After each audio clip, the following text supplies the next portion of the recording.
Salut mon ami, ici Alliance Audruche Kemoso de la chaîne Design Audio Tuto Gratis. Je suis très content de te retrouver dans cette nouvelle vidéo. Et de surcroît, nous allons aborder un nouveau logiciel qu'on n'a jamais encore abordé dans notre chaîne, qui n'est autre que le logiciel InDesign. Et nous allons toucher la version 2021. Alors, je ne sais pas quel est ton niveau d'InDesign actuellement. Si tu es encore débutant, laisse juste en bas au niveau des commentaires débutant. Si tu es déjà avancé, tu écris avancé pour que je sache exactement à quel niveau est-ce que toi tu te trouves, et pour que les prochaines fois où je vais tourner des vidéos sur InDesign, je saurai quel est le niveau en tout cas de ceux qui sont en train de me suivre.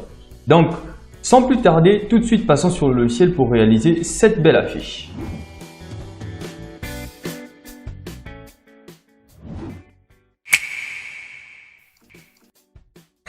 Alors, vous remarquez que ici je suis sur InDesign où j'ai déjà la conception qui a déjà été bien faite. Maintenant, nous allons apprendre à faire cette affiche là. Donc, je vais juste faire CTRL-N ou vous allez tout simplement au niveau de l'onglet Fichier, Nouveau, Document. Nous allons prendre un document au format A4 ici. Ne vous inquiétez pas, si tu es encore débutant, en tout cas InDesign est très simple. C'est un logiciel très simple. Il est tout simplement capricieux. Mais il fonctionne un peu comme Photoshop et Illustrator. Vous allez même remarquer ici, il y a quasiment les mêmes outils. Donc, je vais prendre un document au format A4 ici et je vais cliquer sur créer. Le reste, c'est pas vraiment important pour le moment parce que la conception là, on a juste besoin de notre format A4. Maintenant, je vais juste me rendre au niveau de notre dossier de travail. Donc, je vais retirer, je vais prendre notre conception ici que je vais mettre à côté. Vous voyez quand je fais un cliquer glisser, InDesign me dit il y a quelque chose, il faut que tu dessines donc une forme un peu comme dans Illustrator, ou bien tu cliques, il prend la taille exacte du fichier à l'origine. Donc voici ce que nous allons tout simplement faire. Maintenant, comment est-ce que nous allons procéder? Nous allons d'abord gérer l'arrière-plan. Donc nous allons créer cette interface pour l'image, etc. Donc pour ce faire, nous allons commencer par prendre cet outil qui se trouve ici. Outil rectangle, clic droit, à l'intérieur nous avons outil ellipse. Et je vais juste dessiner un ellipse, aussi simple que dire bonjour. Et là, vous allez remarquer que ici, j'ai une fenêtre qu'on appelle par propriété. Si tu ne vois pas les fenêtres que tu suis en train d'utiliser, pas de panique. En tout cas, il faut juste aller dans fenêtre et rechercher la fenêtre appropriée. Par exemple, propriété, ça y est là. Je suis sur outils, il y aura outils, contrôle. Les contrôles, c'est tout simplement ce qu'il y a en haut ici. Et l'avantage, c'est que ce que tu as en haut ici, au niveau des contrôles, ça sera approximativement ce que tu auras aussi au niveau des propriétés. N'est-ce pas génial ça? Maintenant, je vais juste sélectionner ma forme ovale qui est ici. Et je vais mettre cela en remplissage parce que là, je suis sur contour. Vous pouvez voir ici aussi. Un peu comme dans Illustrator, si je clique là, vous voyez, c'est interverti ou Shift X. Qu'est-ce que je vais maintenant faire avec cette forme? Je vais d'abord penser à l'aligner au centre ici de mon document. Donc juste là, vous allez voir aligner sur la page, ou ici aligner sur la page et je me mets au centre. Très simple. Puis je vais juste écrêter mon image à l'intérieur de cette forme. Pourquoi? Parce que dans InDesign, on n'a pas la possibilité de faire un clic droit, créer un masque d'écrêtage, ou bien Alt-clic, créer un masque d'écrêtage comme dans Photoshop et Illustrator. Il n'y en a pas. Ici, on colle dedans, ou bien on insère dedans. Donc pour cela, pour mettre ça à l'intérieur de cette forme, je vais juste aller dans notre dossier de travail et je vais ouvrir le dossier image. Je vais prendre notre image qui est à ce niveau et je vais tout simplement déposer cela à l'intérieur. Oups, je l'ai loupé. Ah, il est quand même arrivé. Donc, je dépose ça à l'intérieur. Regardez ce que ça donne. Maintenant, je vais juste cliquer ici. Vous voyez, là où on écrit ajustement de bloc. Si je clique ici, en fait, quand tu laisses traîner la souris, le texte dit que ça va ajuster cela d'après le contenu. Voilà ce que ça nous donne. Maintenant, une chose à savoir, c'est que ici, j'ai un objet qui a écrêté, donc l'ellipse qui a écrêté mon image. Donc, si je double-clique à l'intérieur, j'ai accès à mon image. Je peux l'agrandir en maintenant la touche Shift, donc pour conserver les proportions, avec Alt pour que ça puisse agrandir du centre et au milieu. Et regardez, j'ai une main qui me permet en fait de me déplacer à l'intérieur comme ça. Donc cette main-là va juste me permettre d'obtenir ce résultat. Maintenant, si vous voulez modifier en même temps ou redimensionner en même temps la forme qui est écrété et l'image à l'intérieur. À ce moment-là, il faut maintenir les touches Shift et CTRL en même temps. D'accord? Que ça puisse se redimensionner en même temps, comme ça. Puis, qu'est-ce que nous allons faire? Rien de bien compliqué, hein. Il ne nous reste pas grand-chose, sinon que créer cet arrière-plan que nous avons. Donc, je vais faire un clic droit, je prends un rectangle et je vais dessiner mon arrière-plan. Comme ça. Boum. Je vais faire Shift X. Regardez, ça me donne la couleur noire. Alors que moi, je vais travailler en fait avec les couleurs de ma charte graphique du logo Madiayaboala. Hein? Madiayaboala, ça veut dire la nourriture du pays ou du village. Donc, je vais juste repartir au niveau de mon affiche à ce niveau-là. Je vais taper sur W. Et vous remarquez que j'ai déjà prévu en fait tous les éléments que nous allons utiliser pour éviter de perdre du temps parce que c'est que du texte. Donc dès que j'explique comment ça fonctionne, le reste ça devient simple. CTRL C et je me déplace ici. CTRL V. Voilà, je vais juste prendre ça, je ramène ça à ce niveau-là. Maintenant, regardez, j'ai mes couleurs qui sont là. L'avantage avec InDesign, c'est que InDesign te permet de travailler avec la charte graphique. Et pour ça, si je me mets au niveau du nuancier, oui, mon nuancier, il est là. Regardez, j'ai plusieurs couleurs. C'est un peu pourri à ce niveau-là. Donc, moi, je vais tâcher de cliquer à côté, donc rien ne soit sélectionné. Je vais sélectionner toutes les couleurs qui sont ici, puis je vais les supprimer. D'accord? Un nuancier sans nom, c'est préférable. Voilà, là, c'est vide. Je veux maintenant, en fait, insérer mes deux couleurs, enfin, mes trois couleurs que vous voyez ici. Parce que l'autre, c'est pas du blanc, c'est du gris. Donc, dès que je sélectionne cela comme ça, je vais au niveau du nuancier. Je vais cliquer sur le groupe. Je vais l'appeler comme notre logo Madiayaboala. Madiayaboala. Donc, Madiayaboala. Et regardez, ici, on me dit créer d'après nuancier sélectionné, créer d'après les éléments de la page sélectionnée. Moi, ce sont les éléments de la page sélectionnée, bien entendu. Je vais cliquer sur OK et boum, voici les couleurs qui viennent d'atterrir. Quelque chose de génial. Donc, je vais juste sélectionner mon rectangle. Je prends la pipette, raccourci clavier I ou bien l'outil juste là. Et je clique. Voilà, j'ai le violet. Si je fais un clic droit dessus, je vais dans Disposition. Regardez, je peux mettre cela en arrière-plan. Et là, ça se met en arrière-plan, comme à la télé. Je vais sélectionner et remonter ça un tout petit peu. C'est juste mon besoin. Maintenant, je vais décider cette forme qui est là. Donc, je vais juste, il y a deux possibilités. Soit je peux prendre un rectangle puis modifier la structure de ma forme, donc les points d'ancrage, ou je prends directement la plume et je fais ça. Tac, tac, tac. Oui, je tire pour essayer un peu d'avoir cette courbe-là. Et je coupe le point d'inflexion qui suit en maintenant la touche Alt et clic. Et je clôture ma sélection Shift X. Voici ce que ça donne. Donc, si je veux aplatir ça un tout petit peu comme ça, bah, je diminue juste. Puis je vais lui donner quelle couleur? La couleur là. Ou bien je peux juste cliquer ici. Bah voilà, il prend la couleur. Aussi simple que dire bonjour. Maintenant, bah, je vais créer cette forme qui est en bas. Pour créer cela, je vais juste prendre ma plume. Je vais éviter d'exagérer à ce niveau. Bien entendu, je peux exagérer, ça ne pose aucun problème. Donc si je fais ça, et je vais faire ça, voilà, imaginons que ça arrive jusqu'ici, et je coupe cette partie, et boum. Et puis, on a fini, Shift X, et je change la couleur. Bon, là, il vient de prendre la couleur de contour, donc je vais juste me mettre en remplissage, et je clique. Voilà. Voici ce que cela me donne déjà, quelque chose de super génial. Il me reste juste à créer cette forme. Cette forme, c'est très simple. Je vais prendre un ellipse. Je maintiens la touche Shift, Alt, pour que ça parte du centre. Voilà. Si le cercle est quand même assez grand, vous pouvez réduire la taille. D'accord, je vais en avoir deux. Et je vais diminuer un tout petit peu la taille de celui-là. Puis je vais juste me rendre dans mon fichier de travail.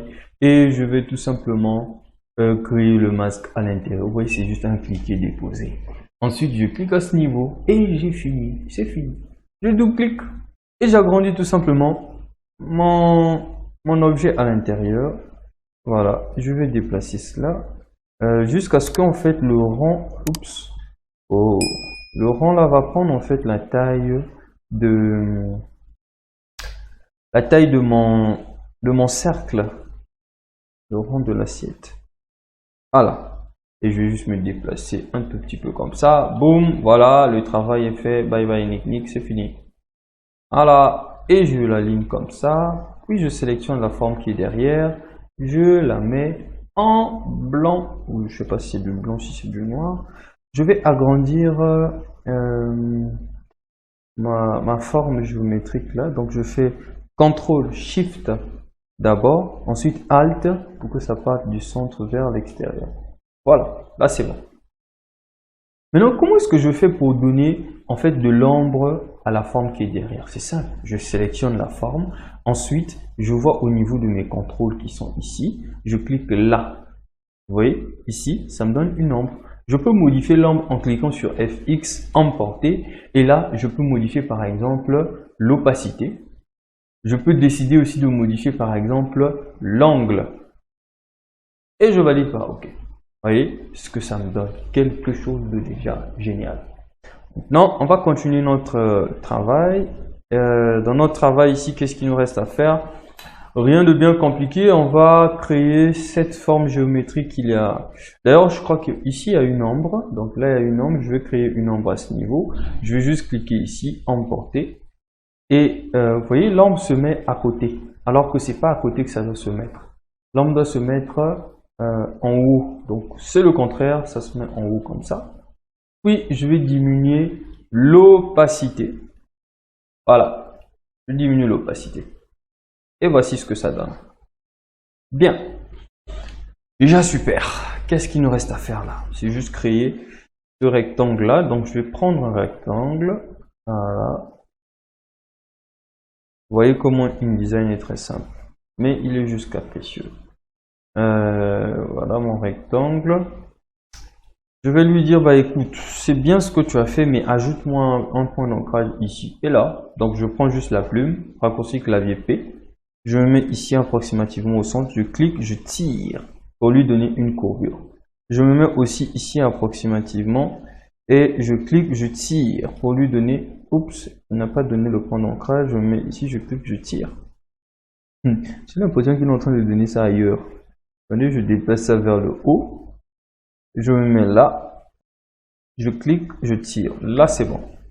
Puis je prends juste mon outil de sélection directe, celui-là, le A, le raccourci clavier A, je sélectionne celui-là, le premier, puis je sélectionne le deuxième, toujours avec Shift, ensuite je lâche le Shift, je descends ça vers le bas. Vous voyez, quand je descends ça vers le bas, ça me donne cet effet-là. Puis je peux prendre ma plume, donc raccourci clavier P, pour lui donner le focus. D'ailleurs, je sélectionne le point en question. Je prends mon outil de sélection directe, donc A, raccourci clavier A, d'accord. Et je vais juste dire à InDesign, oulala, InDesign est pénible en tout cas quand on sélectionne les formes avec lui. Il est pénible.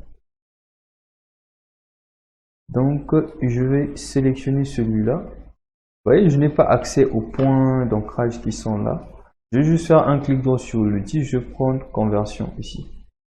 Avec l'outil conversion, il va convertir, mais il va plutôt essayer d'améliorer cela. Donc, je prends juste, je clique, je tire encore comme ça. Bon, si c'est trop... diminue la gauche ceci. Voilà, ça me donne cette forme là. Voilà. Et qu'est-ce qu'il me reste à faire? Bah juste prendre la couleur. Donc je mets cela en jaune. Voilà. Et je vais mettre une ombre emportée et je modifie l'emportée en question. Ce sera là vers le bas. Voilà. Quelque part là comme ça, et je vais juste diminuer l'opacité et je valide par OK. Puis qu'est-ce qu'il me reste à faire? Rien de bien compliqué, il me reste juste maintenant qu'à mettre mes textes. Alors pour les textes, vous devrez savoir que j'ai utilisé la police Myriad Pro, d'accord? Myriad Pro, j'ai utilisé le black, le light et le gras. Ici, j'ai utilisé la police Amarillo. Et là, j'ai utilisé la police Minion. Donc, c'est la police Minion Pro qui vient par défaut dans InDesign. En tout cas, si tu es intéressé pour obtenir les fichiers, enfin le fichier source, donc image, police, tout ce que j'ai utilisé lors de dans cette vidéo-là, j'ai mis en bas dans la description un lien qui va te diriger vers ma chaîne Patreon qui te permettra en fait d'obtenir tous mes fichiers de travail que j'utilise au niveau de la chaîne. Et si tu viens de découvrir surtout la chaîne par cette vidéo, n'hésite pas à t'abonner, à laisser un pouce bleu, à partager la vidéo autour de toi. Mais surtout, n'oublie pas d'activer la cloche de notification pour ne rien louper des prochaines vidéos qui vont être postées sur la chaîne. Donc ici, vous allez voir que c'est juste le logo qu'on va ajouter en haut et aussi la forme géométrique que vous voyez là. Pour cette forme géométrique, on peut utiliser cette même forme là et je vais juste faire une petite symétrie. Regardez, la symétrie se passe ici en haut. Ouf! Et boum! Voici ce que ça me donne. Voici la symétrie que je viens d'obtenir. Et je vais juste mettre cela en blanc, comme ça. Et je vais demander à InDesign, mon ami, j'ai besoin que tu m'apportes mon logo. Oui, c'était là. Merci. Je vais faire quoi? Je vais juste, soit vous allez dans importer, CTRL D, hein, c'est la même procédure. Donc, moi, je préfère juste faire des cliquer, glisser, et voilà. Je me mets là. Maintenant, il faut faire attention, il ne faut pas sélectionner quelque chose. Donc, je me mets juste à côté et je clique pour obtenir la taille d'origine de ma forme. Je vais redimensionner d'abord le masque d'écrêtage. Donc, Alt-Shift, juste le masque d'écrêtage. Ensuite, je vais redimensionner les deux. CTRL-Shift. Voilà. Donc, il faut aussi maintenir Alt pour que ça se fasse du centre vers l'extérieur. Voilà. Et je peux juste l'aligner au centre de mon document comme ça. Voilà. Puis, je vais récupérer le texte spécial que je vais mettre juste ici et ouverture que je vais mettre là. Donc, vous savez déjà quelles sont les polices que j'ai eu à utiliser. Je répète, Amarillo et Myriad Pro. Puis, la police par défaut d'InDesign. Les tailles de police, cela varie en fonction du travail. Donc, je fais un clic droit ici, disposition, premier plan, pour que ça se mette en premier plan. Voilà. Donc, si je double-clique ici, vous allez voir que j'ai une taille de 33. Ici, j'ai une taille de 12. Là, j'ai une taille de 17. Donc, c'est juste des tailles différentes. Puis, je vais demander à InDesign, mon ami. Oups, je n'arrive pas à voir ce qui est à côté là. Donc ici, c'était la taille, c'était juste le texte Amarillo. Là également, c'est juste le texte en Myriad Pro. Je crois que c'est ce texte que j'ai mis à côté ici. Et en arrière, donc je vais sélectionner le tout, clic droit, et je vais me rendre dans Disposition et Premier plan. Voilà. Donc, je vais juste faire pour celui-là. Donc, je sélectionne et je vais double-cliquer le tout. Je vais mettre cela en... Ça veut dire que c'était Myriad. Donc, Myriad Pro Black. Voilà. Puis, je vais augmenter la taille de la police. Je vais mettre cela en capital. Donc, je clique juste à ce niveau. Je reprends mon outil de déplacement et je sélectionne le texte qui est juste en bas ici. Je vais mettre cela en light. Et je vais dire à InDesign de me diminuer la police jusqu'à 22 au moins. Voilà. Je vais changer la police ici. Et je prends cette police. Voilà. Voici ce que cela me donne. Donc, puis juste en bas, j'ai une règle. Donc, je vais prendre un trait vertical, un trait horizontal que je vais tracer jusqu'ici. Voici mon trait. Et je vais lui donner la couleur blanche, donc la couleur du papier. Et voici ce que cela me donne. Si je fais W, regardez déjà là où nous sommes. W pour revenir en mode édition. W, quitter le mode édition. Je vais juste récupérer les textes là rapidement hein, parce que on va éviter de perdre du temps. Donc c'est ce texte qui est ici. Voilà. C'est juste en en Amarillo. Donc la police c'est Amarillo que j'ai utilisé à ce niveau. Puis là, c'est toujours aussi le texte, un texte fictif. Hein. Pour créer un texte fictif, ça se passe simplement. Je vais juste dessiner une zone de texte comme ça. Ensuite, je vais dans texte et je vais cliquer sur remplir avec texte de substitution. Ça vous donne le texte de substitution qui est ici. Donc, aussi simple que ça. Donc, je vais juste ramener mon texte ici, là. Voilà. Maintenant, vous allez remarquer que nous avons des icônes ici. Et dans notre dossier de travail, j'ai mis un fichier ici qu'on appelle par icône. Vous allez avoir des icônes au format SVG. Mais s'il vous plaît, si vous voulez prendre le contrôle sur les différentes icônes que vous avez ici, il faudrait l'ouvrir avec Illustrator, puis faire un copier-coller. Donc, vous ouvrez Illustrator, vous faites un cliquer-glisser de ces icônes-là dans Illustrator. Puis, vous sélectionnez l'icône, CTRL-C, vous allez dans InDesign, CTRL-V, pour que InDesign puisse garder les options, sinon les propriétés en fait du logo à l'origine. D'accord? Donc, changer le contour ou changer la couleur de remplissage. Parce que si vous envoyez ça directement comme ça, d'accord, dans InDesign, et je dépose, je clique. Regardez ce que InDesign vient de faire. Il vient de me mettre cela avec la couleur d'origine. Mais je n'ai pas la possibilité de changer cette couleur-là. Je peux pas. Regardez si je me mets là, on me verrouille tout ça. Je peux pas. Donc, si vous voulez que ça soit toujours au format SVG, comme je viens de vous le donner, il faudrait l'ouvrir dans Illustrator. Sinon, dans le cas contraire, ça ne va pas fonctionner. Bon, ça va fonctionner, mais ça aura la couleur grise. Donc, je vais juste prendre les différents logos que j'ai placés à ce niveau. Les logos sont là et je vais zoomer. Puis, je vais dire à celui-là de se mettre juste à côté là. Voilà. Vous pouvez les aligner ensemble. Donc, aligner, vous alignez tout simplement la sélection. Vous alignez cela par exemple par le bas. Tout sera aligné par le bas. Et voilà. Voici ce que ça nous donne. Maintenant,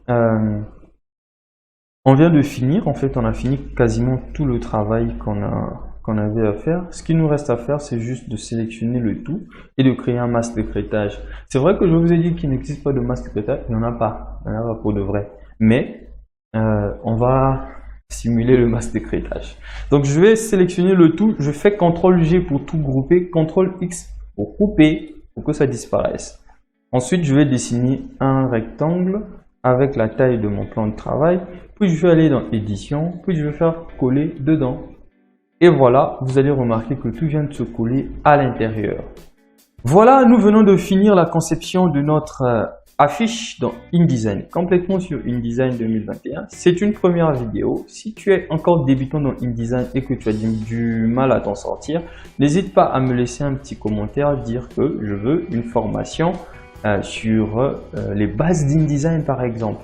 Ou si tu as déjà un niveau un peu plus avancé, n'hésite pas aussi à me laisser en commentaire ton niveau sur ce logiciel. Qu'à cela ne tienne, en tout cas, si tu viens aussi de découvrir la vidéo et que tu ne t'es pas encore abonné à la chaîne, n'hésite pas à t'abonner, à laisser un pouce bleu parce que ça motive pour concevoir encore de nouvelles vidéos et à partager la vidéo autour de toi parce que d'autres personnes aussi peuvent en avoir besoin. Et en tout cas, active la cloche de notification pour toujours être notifié lorsque je vais créer une nouvelle vidéo. Et je te dis à très bientôt dans la prochaine vidéo. C'était Alliance. Ciao!